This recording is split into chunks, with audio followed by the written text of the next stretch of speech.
ሰላም ሰላም ውድ ቤተሰቦቼ ሰላም፣ እንዴት ናችሁ? ሰላም በያላችሁበት ሰላማችሁ እዚህ ይበልልኝ። ያለው እግዚአብሔር ይመስገን ሰላም ነኝ። ይሄን ቪዲዮ ስትጀምሩ ሰብስክራይብ፣ ላይክ፣ ሼር አድርጉ እና እህቶቼ ዛሬ የምጠይቃችሁ ምን መሰላችሁ? ስለ ሳውዲ ነው። ማለት ሳውዲ ያለ ሰው ወደዚህ መምጣት እንዴት እንደሚቻል የምታውቁ ከሆነ ኮመንት ላይ እንድጽፉልኝ ይፈልጋለሁ። እና ውድ እህቶቼ ደግሞ ሞልፉፍ ልሰራ ነው። ይህንን እያስተካከልኩ ነው እና በዛውም ላውራችሁ ብዬ ነው እየሰራው። ማለት ሳውዲ ወደዚህ መምጣት እንዴት እንደሚቻል ማለት አሁን ሳውዲ ያልተመቸው ሰው ጠፍቶ ነው መምጣት የሚችለው ካለበት ቤት፣ ወይስ ደግሞ ወደ ኤጀንሲ ሄዶ ነው ወደዚህ በህጋዊ ነው የሚመጣው? እንዴት ነው ማለት ከሳውዲ ወደ ዱባይ ማለት ነው። እና የሚመጡ ልጆች አሉ አሉ። እኔ ስለማላቅ ነው። የምታውቁ ከሆነ በኮሜንት ጻፉልኝ እስኪ። ማለት እዛ ችግር ውስጥ ያሉ ሰዎች ወደዚህ መምጣት ቢፈልጉ መምጫ መንገዱ ማለት ነው። ያው የሳውዲ ኤምባሲ ማለት ኤጀንሲዎች ኤምባሲ ኤጀንሲም ያው ናቸው፣ አንድ ናቸው። አይሰሙም፣ መስሚያቸው ጥጥ ነው። ማንም ሰው ምንም ሲሆን እነሱ ወንበራቸው ላይ ቁጭ ብለው ማንንም አያዳምጡም። እና መምጣት የሚፈልግ ሰው አለ። እህቴ መምጣት ትፈልጋለች እና ከዛ በጣም እየተሰቃየች ነው። ጥሩ ቦታ አይደለችም። እና እንዴት ነው መምጣት የሚቻለው ወደ ዱባይ? የምታውቁ ልጆች እንድትነግሩኝ ይፈልጋለሁ። ማለት ኤምባሲም ቀይሩ ሲባሉ አይቀይሩም፣ ስልክም አያነሱም። ሴትዮዋ ደግሞ አርፈሽ ስራሽን ካልሰራሽ አይደለም ስልክ አይደለም ቤተሰብ ከማንም ወደ ሀገርሽ ጭራሽም እንዳገቢ ነው ማረግሽ ብላታለች። እና ችግር ውስጥ ናት። ጠፍታ ወደዚህ መምጣት ትችላለች ወይስ እንዴት ነው? ግራ ስለገባኝ ነው። እሷም እዛ ስልክ አላነሳላት ስላሉ ኢትዮጵያ ያሉ ኤምባሲዎች ወደ ሳውዲ ላኳት። ተደውሎ ተነግሯቸው ነበር እና ወደዚህ ደውለናል ከሴትዮዋ ጋር ነው የሚሉት። ሴትዮዋ ጋርም ተደውሎላታል። ግን ደግሞ ሴትዮዋ ለምንድን ነው እንደዚህ እያደረግሽ ከኢትዮጵያ እያስደወልሽ እኔም ክፉ የምታስቢ እያለች እንትን እያለቻት ነው፣ እየጨቀጨቀቻት ነው። ለምን እንደዚህ የምታረጊ ከሆነ ዝም ብለሽ ስራሽን ማሰሪ ከሆነ ጭራሽም ወደ አገርሽ ራሱ ይናፍቅሻል አይደለም ዘመዶች ብላታለች። እና ምን ማድረግ እንዳለብን ወይ ደግሞ እንደዚህ የሚረዱ ሰዎች ማለት በስልክ እንደዚህ ሚዲያ ላይ ቲክቶክ ምናምን የሚሰሩ እዛ ሳውዲ ያሉ ልጆች ካሉ ብትነግሩኝ አሪፍ ነው። የሚያግዘን ሰው እንፈልጋለን ከዛ ቤት እንድትወጣ።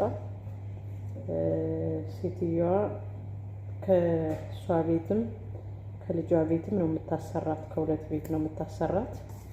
ደሞዟ ግን 1200 ነው እና ከሁለት ቤት ነው የምትሰራ። ልጅቷ እንኳን ሂዳ ሰርታ ምናምን ስትመጣ አንድ ቀን 50 ብር ሰጠችኝ አለች። ልጅቷ ስትሰጣት ለምንድን ነው የተቀበልሻት መልሽላት አለችኝ አለች። እናትየው ማለት ነው 50 ብር ተሰጧት። ሁሌ እየሄደች እየሰራች እንግዲህ ከልጇ ቤት 50 ብር ስትሰጣት ለምን ተቀበልሽ ብላ አጮኸችብኝ አለች። ከዛ ያን 50 ብር ወረወርኩላት አለችኝ። እና እኛ የምንመጣው ከአንድ ቤት ነው፣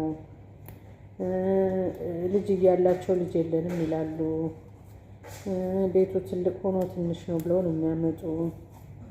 እና ያን ሁሉ ችላ ተቀምጣ አሁን እሷ ከአንድ ቤት ነው ከአንድ ቤት እንግዲህ ብዙ ቤተሰብ ነው ያለ 9 ናቸው ሁሉም ያሉት እና ያው ምግብ ትሰራለች፣ ጽዳት ትሰራለች፣ ሁሉንም ነው የምትሰራና እንደዛም ሆኖ ወይ ደግሞ ብሯን በእጇ አይሰጣትም ምንም ነገር ማለት ነው። ጭራሽም ደግሞ ብሯ አሁን በየ2 ወሩ ምናምን ነበር የምትሰጣት። አሁን ደግሞ በየ3 ወሩ አርጋባታለች። እንደዛም ሆኖ ወደ እኔ ነበር የሚላከው ብሩ።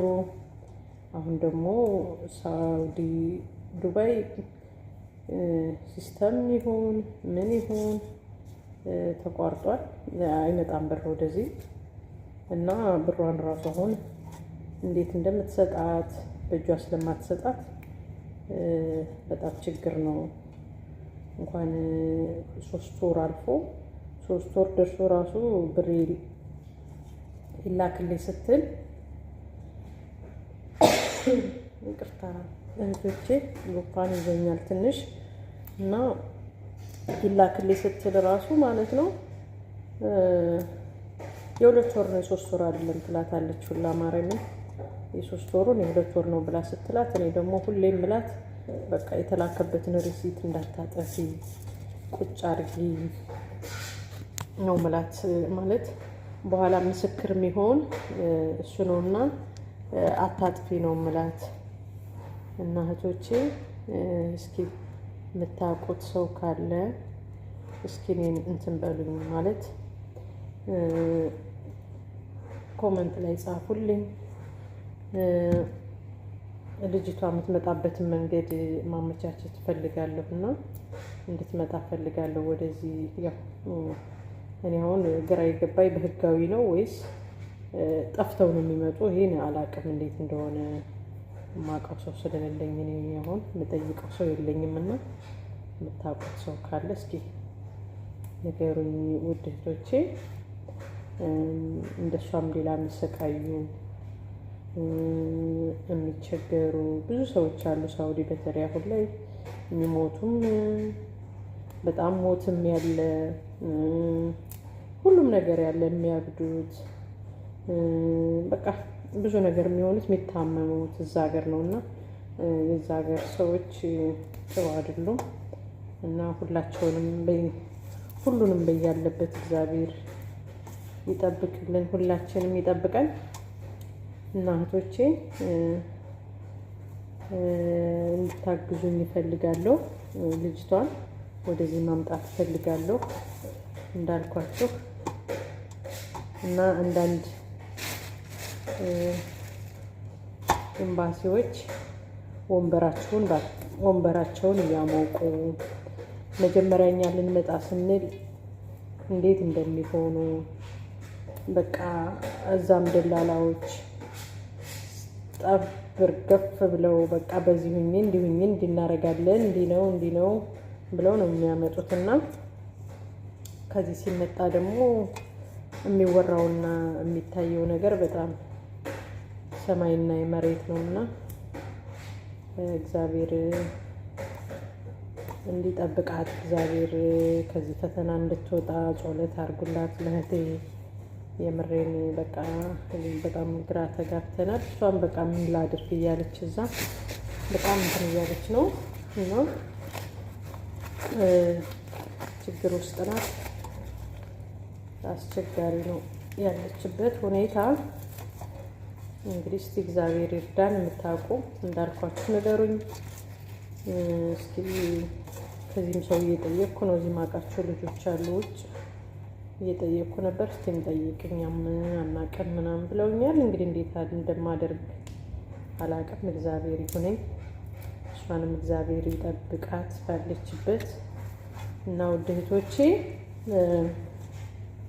እንዳልኳችሁ ሙርፉፍ ልሰራ ነው። እንግዲህ ይኸው ኩዝባራ አለ፣ ማክዶንስ አለ፣ ሼበት አለ፣ ሌላ ደግሞ ናዕና አለ፣ ቲማቲም አለ፣ ሽንኩርት አለ፣ ሁሉ ነገር አለ። ከታትፈን ምን ብለን ሰርተን ደግሞ እናሳያችኋለን፣ ወይ ደግሞ አብረን እንበላለን ማለት ነው። መብላት ይቻላል። መጾም ነው ብሉ ከሰራ ነው በኋላ ማለት ነው። እና ውዶችዬ ስላዳመጣችሁኝ አመሰግናለሁ። የምታውቁ ልጆች በኮመንት ጻፉልኝ። ሁላችንም በያለንበት ይጠብቀን፣ ያሰብነውን ያሳካልን፣ መጠን አላማችን አሳክተን ለመሄድ እግዚአብሔር ይርዳን። ሁላችንም በየእምነታችን እንጸልይ። አመሰግናለሁ። መልካም ቀን